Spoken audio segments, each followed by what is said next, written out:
Okay, so back to the map. You know, oh gosh, in a big way. Yeah, this one's complicated. Back to the map in a big way. Okay, so what we need to find is, you see Europe, and again you see a modern problem in a nutshell, just looking at the map. I mean, basically almost everything that happens in history can be explained by geography if you think about it. Here's Europe. I know you know where Europe is, but all those colors. All those different colors. Now, if you go southeast from Europe, you see this yellow thing. It's Turkey, and there it is. This was once a lot bigger. It was called the Ottoman Empire, and it extended over like a lot of Arabia. And the Ottomans ruled for, well, I don't know, quite a long time. But basically, they conquered Constantinople in 1453, and then they had their own way with the place for about 500 years. Until World War I, an Englishman actually was like a part of their downfall. A man called Lawrence. T.E. Lawrence. T.E. Lawrence. He went to Arabia, and he was a very strange character. He ended up as a sergeant in the Air Force and died in a motorcycle accident, but we don't need to go into that. Turkey at the end of World War I lost most of its territories, and the reason it did this was because there was a peace conference at Versailles in 1919. And what happened was that the British and the French had designs on parts of the Arab world. Now, the British took three disparate tribes that hated each other, and they put them all together and called it Iraq. This, I think you'll agree, has worked out very well.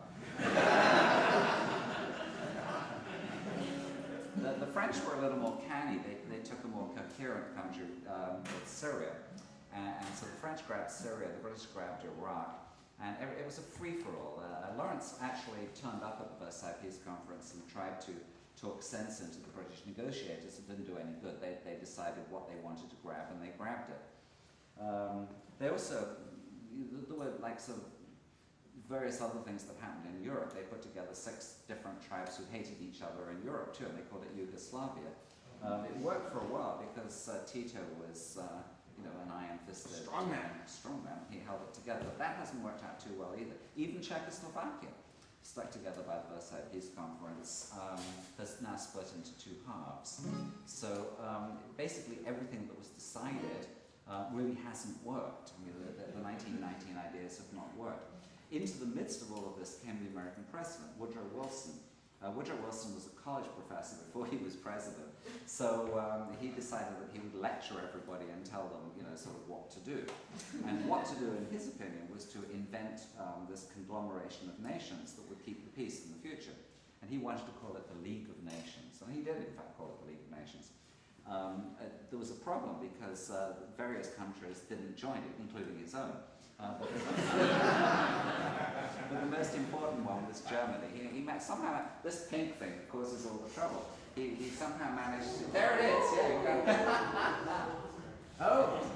Woodrow Wilson somehow managed not to get them involved, and so a little corporal with a funny moustache eventually decided that he would disregard Woodrow Wilson's call, and he would continue with the matter as it's always been, which is basically invading people and slaying them. Now, all of this is in this next song. Just wait, it is. It's even got Churchill's hiccup. Yes, there's one other thing. I can't, it's too small to point out, but if you see Jordan on the map, which you can't really, I mean, it's the bouncing ball. Someone's going to point in Jordan. Somewhere in there, yeah. That general area. Jordan has a piece that sticks out like that, and the legend has it that in the British Foreign Office that Winston Churchill came back from lunch after 3 double brandies, and he was trying to draw, like the outside of Jordan, which imagine the immense, sort of power and stupidity that major powers, like sort of where you could they put a map in front of you and say, I think you should go. This will be yours, this will be mine. So apparently he went, and the piece of Jordan that sticks out is referred to this day in Britain as Churchill's hiccup. It's probably apocryphal, but it's a wonderful story. It's in this next song? That might be the longest introduction introduction I've ever given to you. But I just wanted to set the historical stage, as it were. You give me a map, I'll talk all night. But this next one is a talking blues. It just happens to be it just happens to be a talking blues about the Versailles Peace Conference of 1919, but it is an American talking blues in honor of Woodrow Wilson. In every American talking blues I've ever heard, someone or other says, "Yeehaw!" Want me to say yeehaw to someone? Yeah, say yeehaw. Yeehaw! You gotta do it with more spirit. Yeehaw! Yeah, that's it. Alright, I'll find the right spot.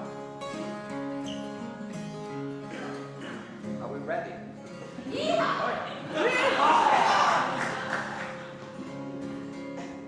I'm here sitting on the wreck of Europe with the map of Europe. You wait for that yeehaw, aren't you? Yeehaw! Yeehaw! The map of Europe. Spread out on the floor. Yeah, that's it. I'm getting carried away with the introduction. I'm here sitting on the wreck of Europe with the map of Europe spread out in a whole of the sight. Every single nationality and principality have come for a piece of pie. I'm sitting in the wreck of Europe with the map of Europe. The lines on the borders are gone. Gotta do this jigsaw puzzle, it's an awful muddle, but somehow we gotta go on.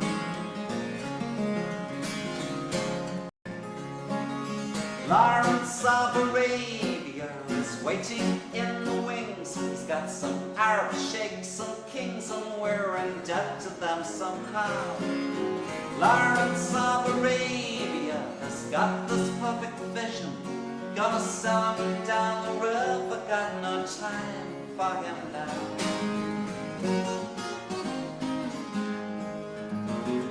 Think I'm gonna take a piece of Russia, then a piece of Germany, give them to Poland again. I put together Yugoslavia and Czechoslovakia and hope that is how they'll remain.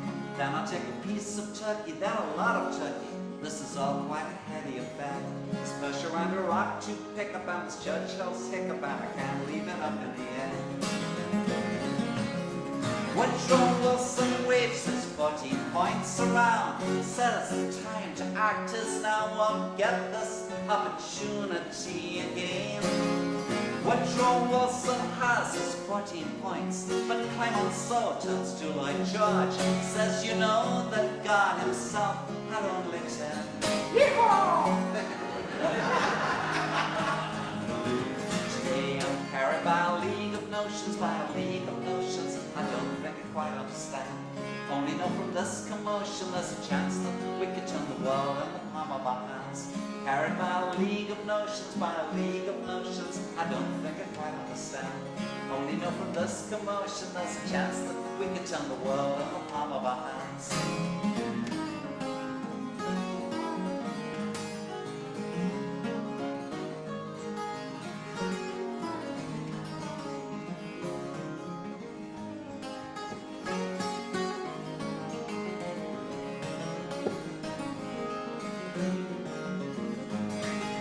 Voices in the corridors, somehow the candles burning, hour by hour. Oh, you know that to the victor goes the spoils. Such a great responsibility to get it right, and there must be some reparations too. Don't forget the oil. Today I'm carried by a league of notions, by a league of notions I don't think I quite understand.